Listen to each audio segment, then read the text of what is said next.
प्रथमं शैलपुत्री च प्रथमं शैलपुत्री च द्वितीयं ब्रह्मचारिणी तृतीयं चन्द्रघण्टेति कुष्माण्डेति चतुर्थकम् पञ्चमं स्कन्दमातेति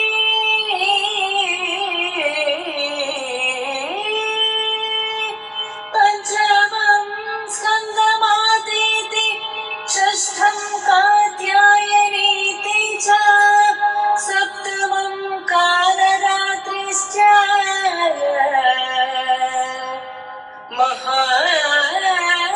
महागौरीति चाष्टमो नवमो सिद्धिदात्री च नवदुर्गा प्रकीर्तिताः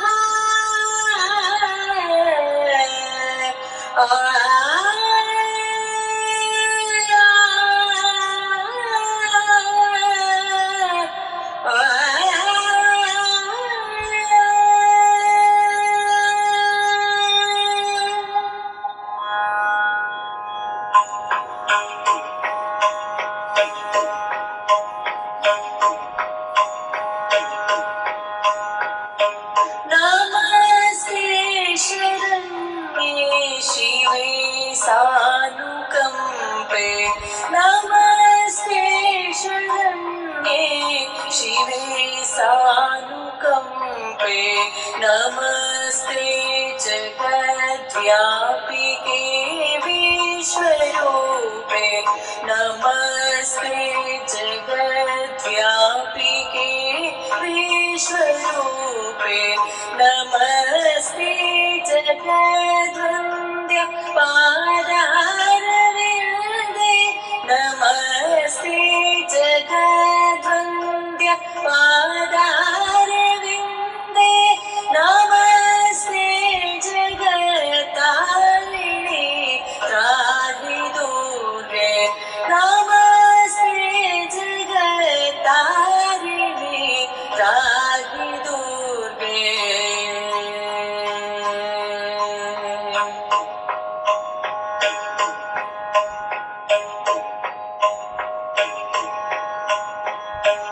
नमस्ते जगच्चिन्त्य मानसरूपे नमस्ते जगच्चिन्त्य मानसरूपे नमस्ते महायोगिनी ज्ञानरूपे नमस्ते महायोगिनी ज्ञानरूपे नमस्ते सदानन्द नन्द स्वरूपे नमस्ते सदानन्द नन्द स्वरूपे नमस्ते जगत्तारिणी त्राहि दुर्गे नमस्ते जगत्तारिणी त्राहि दुर्गे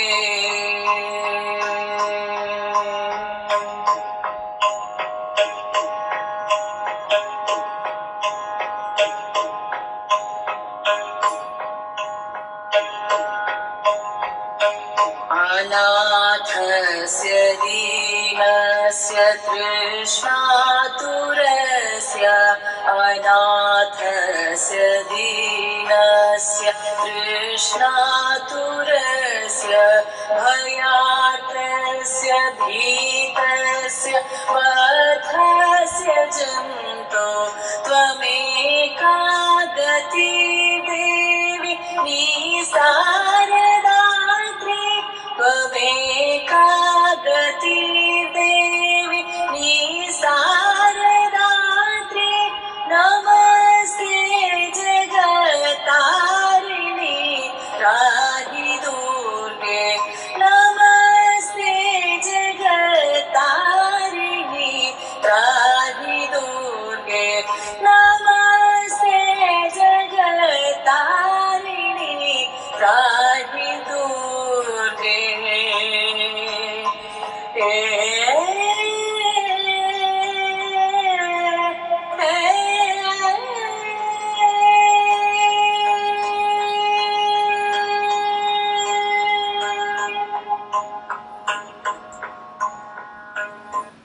नमस्कार। नमस्कार।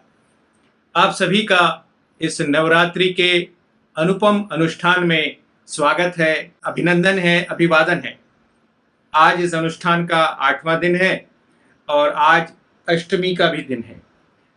वैसे हमारी जो काल गणना है, दिनों की गणना है, उसमें कई बार थोड़े से ऐसे क्रम आ जाते हैं जिसमें कई बार भ्रम उत्पन्न होता है। कुछ लोग नवमी मनाते हैं, कुछ लोग अष्टमी मनाते हैं, कुछ लोग कहते हैं कि सूर्य ने देखी हुई तिथि है इसलिए वो अष्टमी है, कुछ लोग कहते हैं कि नवमी लग गई है। बहरहाल हम तो अपना अनुष्ठान जैसा चल रहा है। कुछ ऐसा होता है, कुछ पूजा विधि में ऐसी होती हैं, कुछ तिथियां चंद्र की देखी हुई मानी जाती हैं, कुछ तिथियां सूर्य की देखी हुई मानी जाती हैं, और कई होती हैं जो उस तिथि में रात्रि में ही वो पूजा होनी होती है, तो इसलिए वो उस तिथि को मान्य करते हैं। तो इसलिए आज हम ये अष्टमी की आज बात करेंगे। 8वां दिन है। सर्व मंगल मांगल्ये शिवे सर्वार्थ साधिके शरण्ये त्र्यंबके गौरी नारायणी नमोस्तुते। आज हम बात कर रहे हैं महागौरी की। और महागौरी की जब बात करते हैं तो ये जो अमोघ शक्ति वाली महागौरी है उसकी बात कर रहे हैं। श्वेते वृषे समारूढ़ा श्वेतांबर धरा शुचि महागौरी शुभम ध्यान्य महादेव प्रमोददा। ये महागौरी की जो महिमा है उसके संबंध में क्या कहा जाए, क्या क्या कहा जाए। इतनी सुंदर उनकी महिमा है, इतनी सुंदर उनके संदर्भ में कथाएं हैं कि सच में ऐसा लगता है कि ये जो हमारी जो कथा सृष्टि है, अनुपम अलौकिक कथा सृष्टि है। कल भी आपको हम बता रहे थे कि कौन सा पात्र कब किस कथा में उठ के कहाँ आ जाते हैं और कौन से पात्र कहाँ चले जाते हैं। अच्छा, उससे आप कालगणना नहीं कर सकते, उससे कालगणना नहीं कर सकते इस समय क्या था।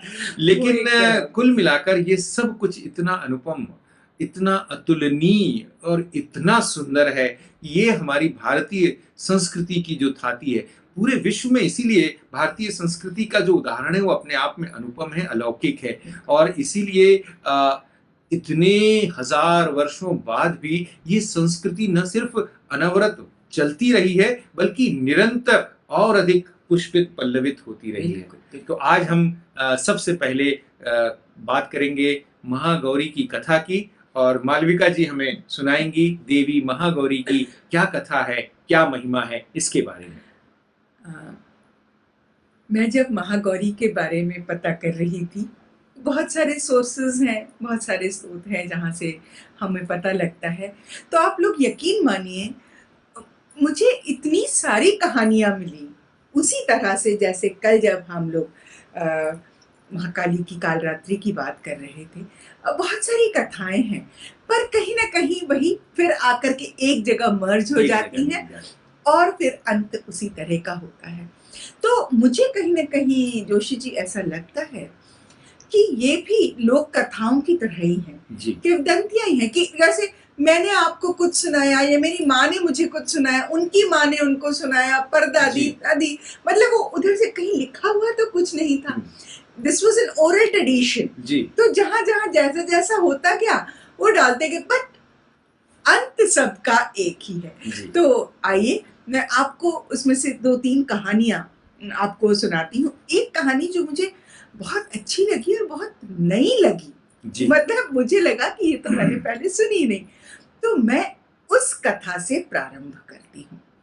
इस कथा का एक छोटा सा हिस्सा कल की कहानी जो कालरात्रि है उनसे जुड़ा हुआ है। देखते हैं कैसे। अब ऐसा बताते हैं कि एक दिन शिव जी और पार्वती जी ऐसे जैसे हम दोनों बैठ के बात कर रहे हैं ना, ऐसे ही बात कर रहे थे और शिव जी को पता नहीं अचानक क्या सूझा। शिव जी बोले, ए तुम तो काली हो। जी। पार्वती जी बोली, मैं काली हूँ? हाँ, मैं तो कपूर गौरम, एकदम कपूर की तरह सफेद हूँ। वो तो विष पीने से थोड़ा नीलापन आ गया। जी। तुम काली हो। और उनको वो सेंस ऑफ ह्यूमर शायद समझ में नहीं आया और उन्हें दिल पे ले लिया और वो बोली, अब मैं गोरी होके ही बताऊंगी। तो उन्होंने, पार्वती जी ने घर छोड़ दिया इस बात पे और वो चली गई हिमालय के उस हिस्से में जहां उन्होंने शिव को पति प्राप्त करने के लिए तपश्चर्या की थी। तपस्या की थी जी। हाँ, और उन्होंने ब्रह्मा जी से पूछा कि ब्रह्मा जी, ये इस तरह से इन्होंने बोला, मैं क्या करूं? ब्रह्मा जी बोले तपस्या करो, तपस्या करो। तो वो तपस्या करने लगी। और फिर एक दिन जब तपस्या उनकी पूर्ण हुई तो वो देखती क्या है कि उनके सामने एक बाघ बैठा हुआ है। अच्छा, और वो बाघ भी उन्हीं की तरह बिल्कुल कृशिकाय हो गया था, क्योंकि तपस्या तो बहुत बड़ी थी, कठिन थी। और बाघ तो इस आशा में बैठा था कि मैं कब इन्हें खाऊं। पर जैसे ही देवी ने उसकी तरफ देखा तो वो उनका सेवक बन गया। तो ऐसे हम लोग कई बार देखते हैं कि माँ गौरी जो है वो बैल पर बैठी हैं, हाँ। पर सिंह भी उनकी सवारी है। ये वही सिंह है। ये वही सिंह है। और क्योंकि उसने भी देवी के साथ इतनी तपस्या की।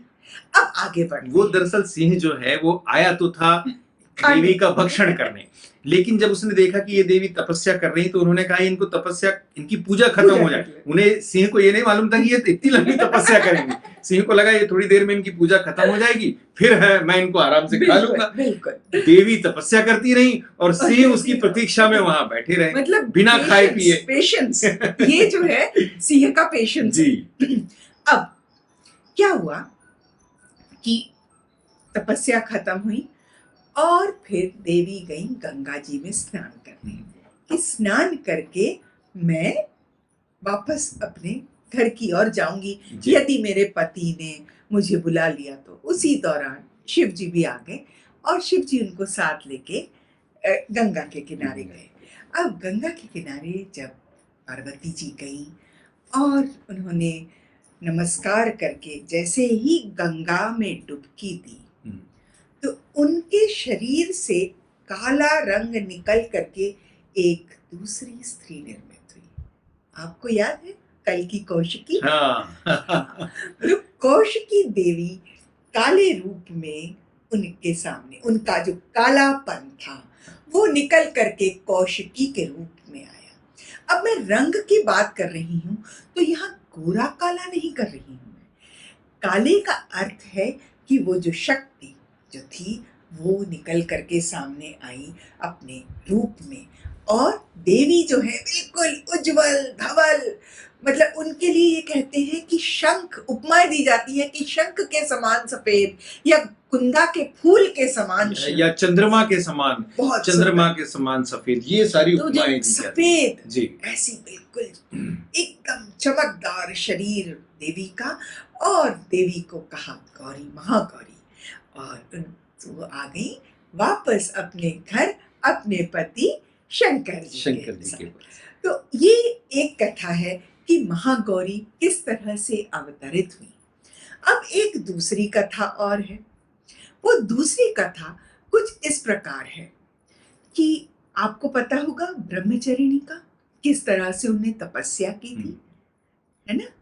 और जब उन्होंने तपस्या की थी तो बाद में फिर उन्होंने शिव जी से ब्याह करने के लिए अपने आप को प्रस्तुत किया था जी। तो अब जब शिव जी ने उनको देखा, बोले अरे ये क्या है, ये तो धूल मिट्टी पत्ते सब चीजों से ढकी हुई। अब इतने सालों की तपस्या तप में आदमी, एक तो वो दुबली पतली हो गई, दूसरा पूरा शरीर जो है वो उनका वो मिट्टी में धूल में एकदम भर गया। तो बहुत ही मतलब अजीब सी दिख रही थी। तो शंकर जी ने उनको नमस्ते करते हुए अपने सर पर जो विराजित थी गंगा, उससे कहा इनको स्वच्छ करो, साफ करो, निर्मल करो। और गंगा उनकी जटाओं से पार्वती जी के पैर पे गिरी और वो फव्वारे उठे और पार्वती जी बिल्कुल एकदम स्वच्छ, इतनी सुंदर साफ, मतलब एकदम चमकता हुआ सा रंग, एक संगमरमर कह सकते हैं, तो वैसी होके आई। तो ये इस तरह से महागौरी का एक ये भी कहीं सुना है कि कैलाश मानसरोवर में भी हाँ। उन्होंने वो कई वाली- लोग कहते जी। हैं कि गंगा में स्नान जी। किया, कई कहते हैं जो पहली कथा हाँ, थी पहली कि कथा। मानसरोवर में मानसरोवर में भी उन्होंने, कई लोग कहते हैं कि उन्होंने मानसरोवर में स्नान किया और वहां से वो धवल होकर बिल्कुल। निकली। और एक कहानी है जी।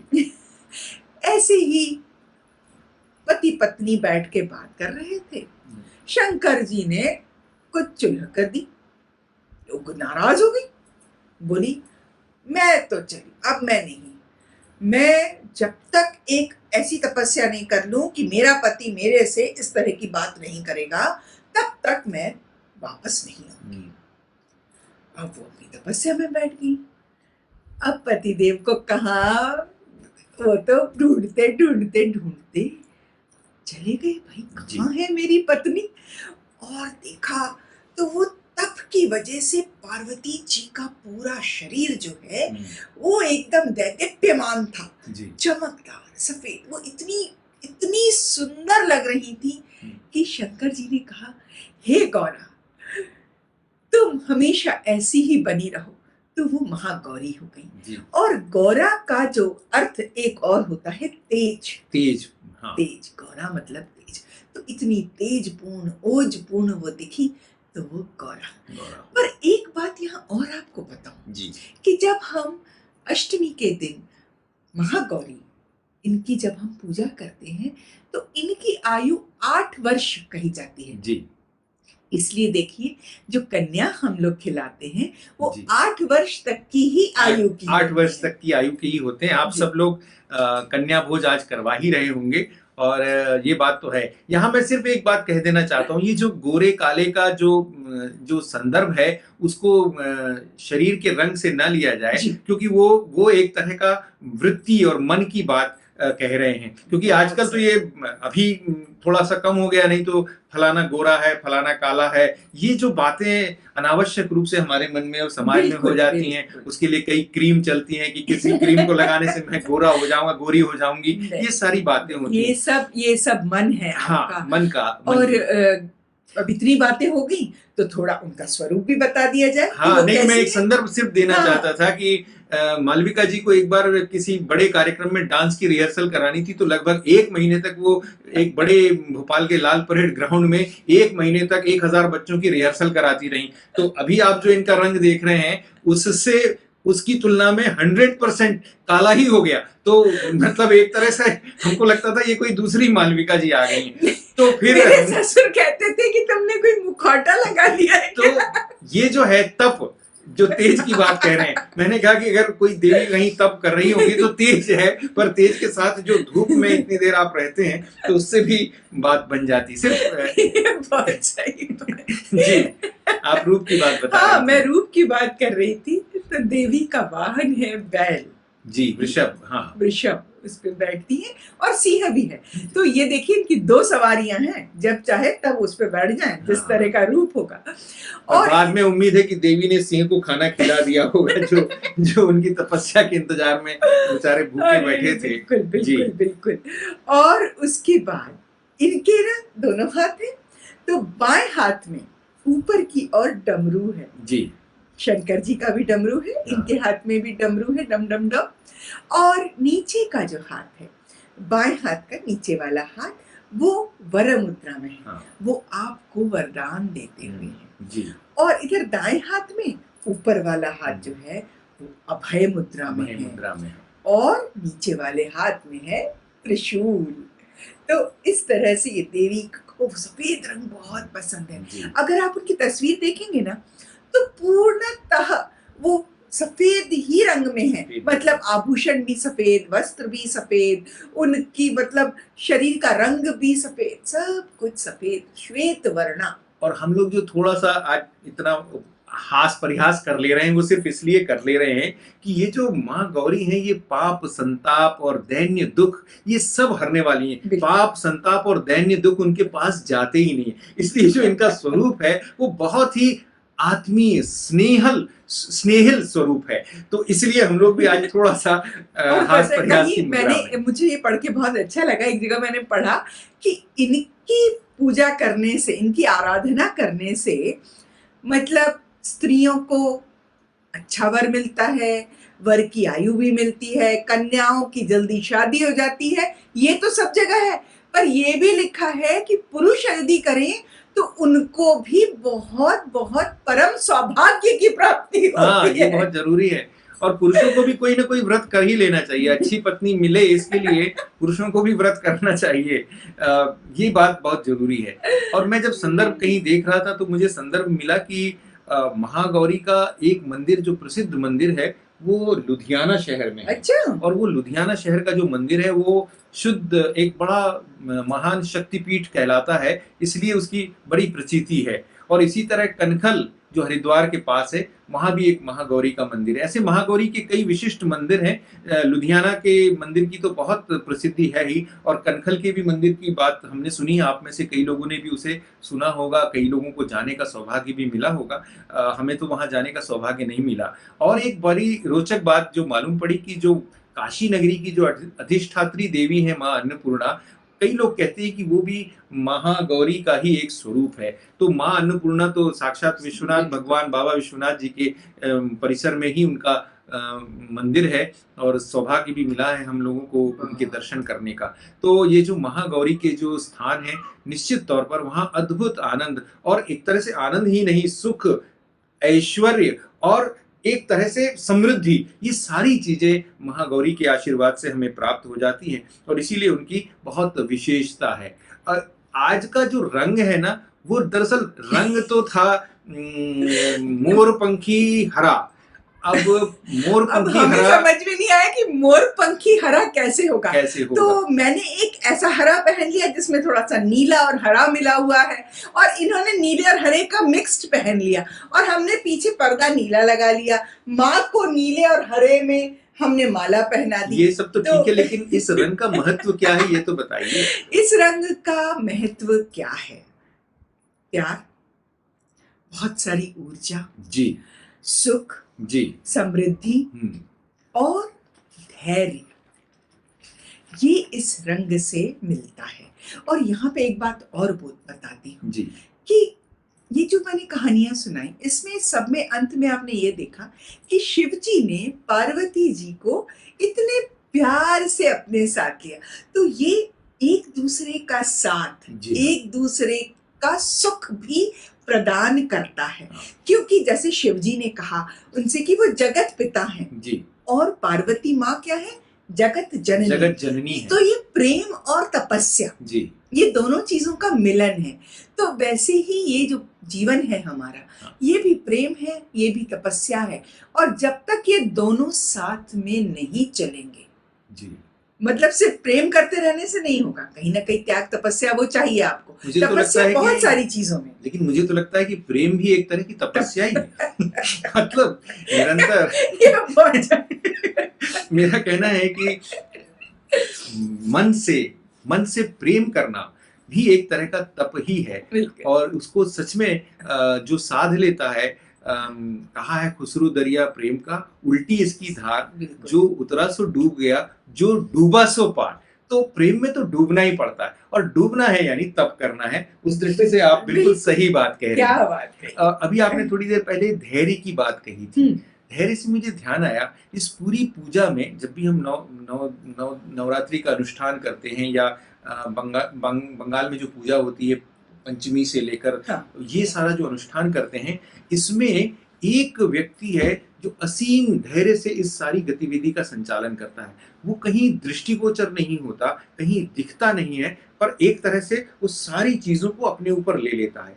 एक स्टेज तो ऐसी आती है जब आप कहीं गरबा कर रहे होते हैं, कोई लोग आनंद मेला कर रहे होते हैं, कोई लोग लूची और आलूदम खा रहे होते हैं, कुछ लोग मनोरंजक कार्यक्रम कर रहे होते हैं। एक व्यक्ति रहता है जो अद्भुत निष्ठा से बैठ के काम कर रहा होता है। ये आप कहीं पुरोहित की बात तो नहीं कर रहे?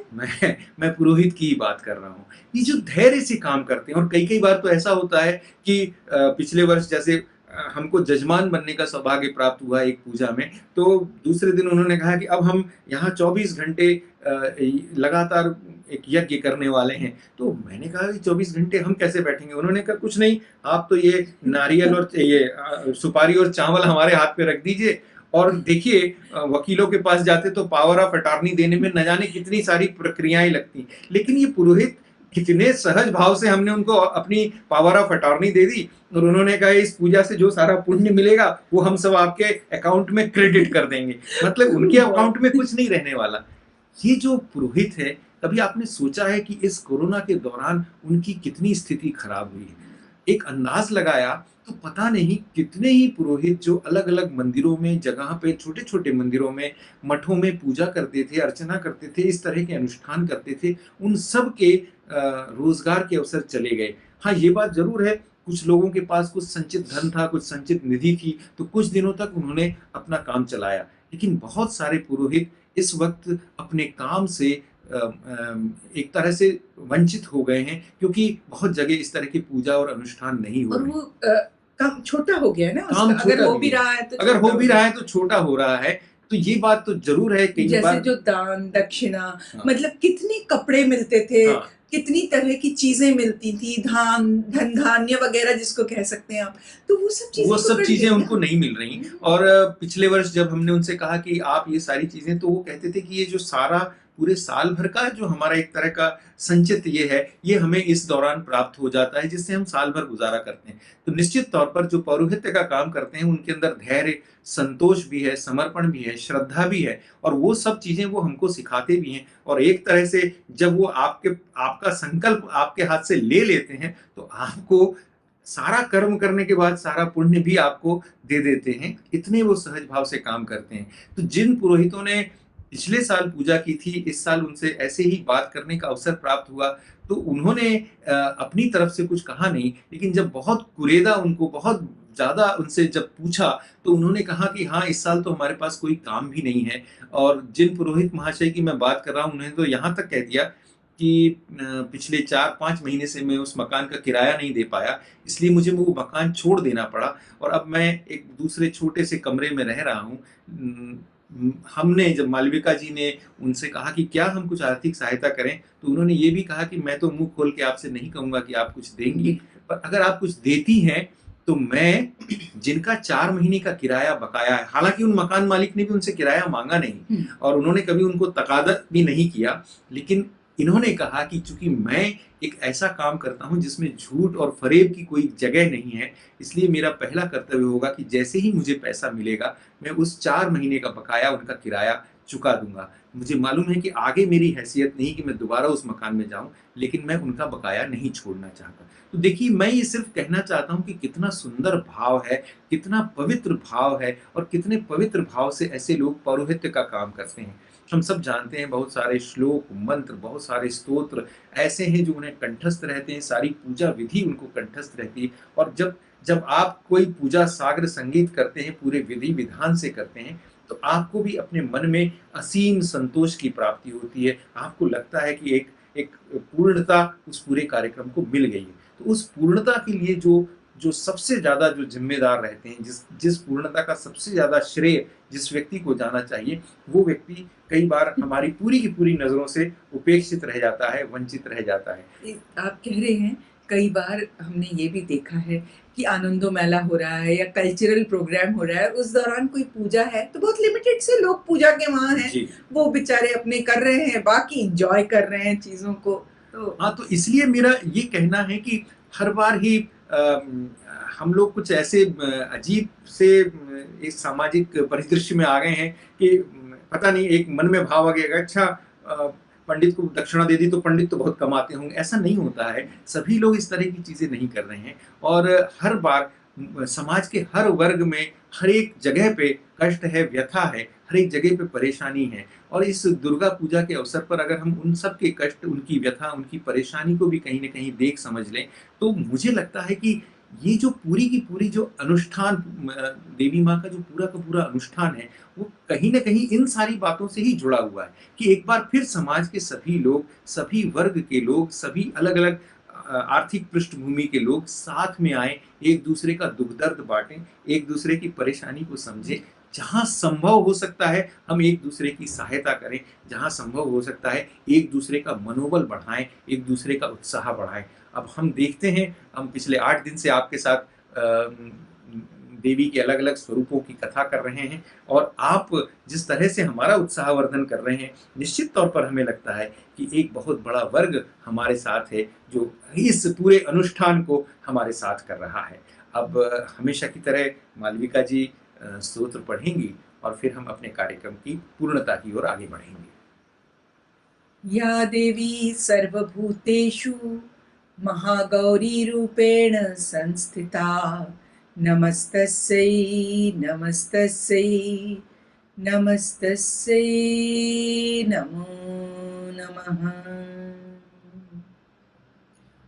और अब महागौरी के स्तोत्र का पाठ डॉक्टर गायत्री सत्यनारायण करेंगी, जो रोज विशेष रूप से स्तोत्र हमारे लिए रिकॉर्ड करके भेजती हैं। हमारी तो इच्छा थी कि गायत्री स्वयं भी हमारे साथ यहाँ उपस्थित होती, लेकिन बहुत सारी जो तकनीकी परेशानी है उसके कारण ये संभव नहीं हो पाया। फिर भी कोशिश करेंगे कि गायत्री हमारे साथ रहें। आप लोग स्वस्थ रहिए, सानंद रहिए, प्रसन्न रहिए, और जहाँ भी जैसे भी हो इस उत्सव को पूरे उल्लास के साथ मनाइए। आपका इंतजार रहेगा। श्वेते वृषे समारूढा श्वेताम्बरधरा शुचिः महागौरी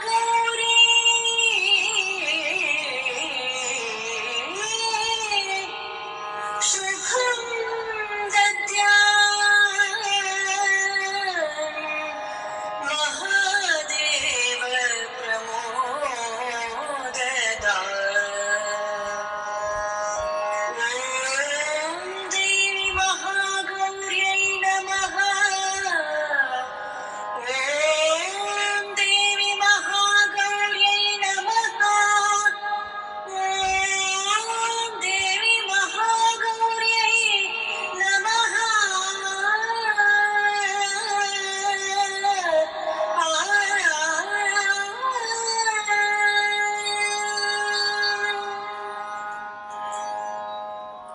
बहुत बहुत धन्यवाद। नमस्कार।